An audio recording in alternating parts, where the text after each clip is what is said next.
Hello friends, welcome to our channel story with Priyanka. आज फिर मैं आपको how the secret change my life book की नेक्स्ट सक्सेस स्टोरी सुनाने वाली हूँ। इस स्टोरी को लिखा है डुरेला पी ने, टेक्सास, अमेरिका से, और इस स्टोरी का नाम है उपहार। आइए तो देखते हैं डुरेला क्या कहती हैं। जब मैं एक कारोबारी यात्रा से घर लौट रही थी तो रात को मैंने हवाई अड्डे पर द सीक्रेट पढ़ना शुरू किया। हवाई जहाज़ में यात्रा के दौरान मैं उस खंड पर पहुंची जहां पाठकों से आग्रह किया जाता है कि वे अपनी कल्पना में सपनों की कारें चलाएं। मैंने जैगुआर के साइन वाले स्टीयरिंग व्हील का मानसिक चित्र देखने की कोशिश की, लेकिन मेरे दिमाग में पोर्श साइन बार बार आता रहा। आखिरकार मुझे एहसास हुआ कि मैं पोर्श कार का मानसिक चित्र देख रही हूँ, जिसे खरीदना हमेशा से मेरे पति का सपना था। मैंने अपने मन में चित्र को स्पष्ट किया।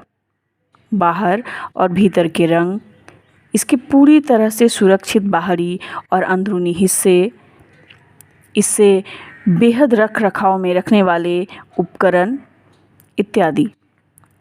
मैं जानती थी हम 10 साल पुरानी 1997 की मॉडल वाली कार का ही खर्च उठा सकते हैं।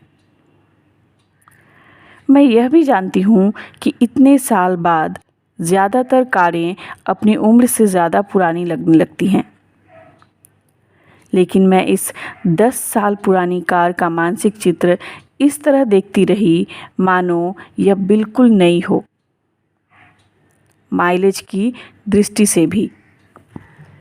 जब मैं यह मानसिक चित्र देख रही थी तो मैंने खुद को किसी और चीज़ के बारे में सोचते पाया जिसे मैं बहुत ज़्यादा चाहती थी, अपने दामाद ब्रैंडन के साथ बेहतर संबंध।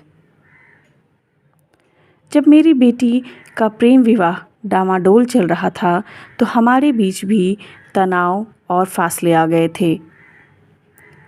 फलस्वरूप 5 महीनों से भी ज़्यादा मैंने अपने दामाद से कोई बातचीत नहीं की थी। मैंने खुद को बताया कि मैं उससे अकेले में मिलने का मौका चाहती हूँ, उनकी शादी के बारे में बातचीत करने के लिए नहीं, बल्कि सिर्फ उसकी बात सुनने और उसे यह बताने के लिए कि मुझे उसकी बहुत परवाह है और मुझे सफल होने की उसकी योग्यता पर पूरा भरोसा भी है। जब हवाई जहाज़ उतरा तो मैंने द सीक्रेट में जो पढ़ा था उसे लेकर मैं इतनी ज़्यादा रोमांचित थी कि मैं अपने पति को सब बताना चाहती थी। अगली सुबह मैं अपनी बेटी और भतीजे के साथ नाश्ते के लिए बाहर गई। रेस्टोरेंट में मेरी बेटी के सेल फ़ोन पर एक फ़ोन आया और बहुत हैरानी से उसने मुझे फ़ोन थमाते हुए कहा, ब्रैंडन का फ़ोन है और वह आपसे बात करना चाहता है। ब्रैंडन 1 महीने से अपने किसी कार डीलर की बिक्री टीम में काम करने लगा था। वह बोला कि मेरे पति टेड ने एक बार उससे कहा था कि पोर्श बॉक्स्टर खरीदना चाहते हैं। फिर उसने बड़े ही रोमांचक तरीके से उस असाधारण कार का वर्णन करना शुरू किया जो उसके यहाँ उसी सुबह आई थी। केवल एक ही पुराना मालिक था और वह भी बहुत ही व्यवस्थित। पिछले 10 सालों से उसने उसे ज़्यादा चलाया भी नहीं था। ब्रैंडन ने कार का वर्णन करते समय इसे शोरूम जैसी शब्दावली का इस्तेमाल करते हुए कहा कि बिल्कुल नई है। कहने की ज़रूरत नहीं है, मैंने उससे कहा कि वह किसी और को कार के पास फटकने भी ना दे, मैं वहाँ तुरंत आ रही हूँ। जब मैं वहाँ पहुँची तो सचमुच मेरे सपनों की कार ही थी। शानदार रंग, शोरूम जैसी, 5000 मील से भी कम चली हुई। मैंने उससे कहा कि मुझे यह टेड को दिखानी है। हालांकि मुझे यकीन था उन्हें इससे बहुत खुशी होगी। ब्रैंडन ने कहा, इसमें कोई समस्या नहीं है। उसने मेरा ड्राइविंग लाइसेंस लिया और चाबियां लेने चला गया।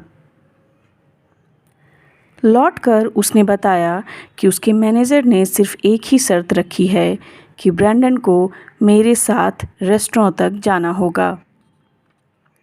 मैं सचमुच हैरान थी।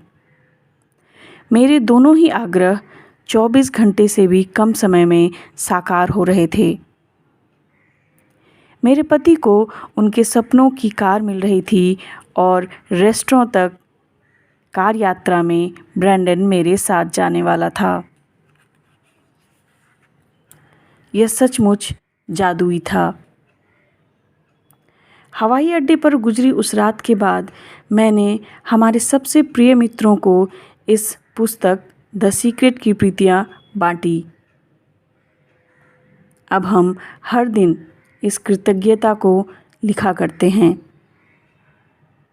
हमारी कृतज्ञता जनरल हमेशा हमारे साथ रहती है। धन्यवाद, डुरेला। तो देखा दोस्तों, कैसे डुरेला ने विजुअलाइज करके पुराने मॉडल वाली कार को ब्रांड न्यू ले लिया। वह जानती थी कि इतनी पुरानी मॉडल उसे अच्छी स्थिति में तो बिल्कुल नहीं मिलेगी, पर फिर भी उसने कार को ऐसे विजुअलाइज किया जैसे वह बिल्कुल नई अवस्था में हो, बिल्कुल नई हो। और वैसा हुआ भी उसके साथ, उसे मिला भी ज़्यादा ना चली हुई, बिल्कुल ब्रांड न्यू, शोरूम जैसी हालत में। और ठीक इसी तरह उसने सोचा था कि अपने दामाद के साथ वह अपने रिलेशन को बिल्कुल ठीक कर लेगी।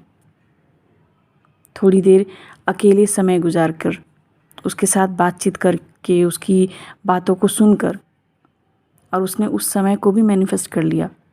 कितनी ईज़िली। ऐसा इसलिए हुआ क्योंकि वह बिल्कुल पॉजिटिव थी, हाई वाइब्रेशन में थी। जब हम हाई वाइब्रेशन में रहते हैं, पॉजिटिव रहते हैं, तो वैसी ही और भी स्थितियों को, और भी सिचुएशंस को हम अट्रैक्ट करते हैं। और इस कारण से खुद ब खुद हमारी बाकी की दूसरी मैनिफेस्टेशन, दूसरी विशेस खुद ब खुद पूरी होने लगती है। सिर्फ पॉजिटिव और हाई वाइब्रेशन में रहने से ही, बिल्कुल ईज़िली एंड एफर्टलेसली। तो कैसी लगी आज की सक्सेस स्टोरी फ्रेंड्स? अगर अच्छी लगी है तो प्लीज़ लाइक कीजिएगा और कमेंट करके ज़रूर बताएं। धन्यवाद।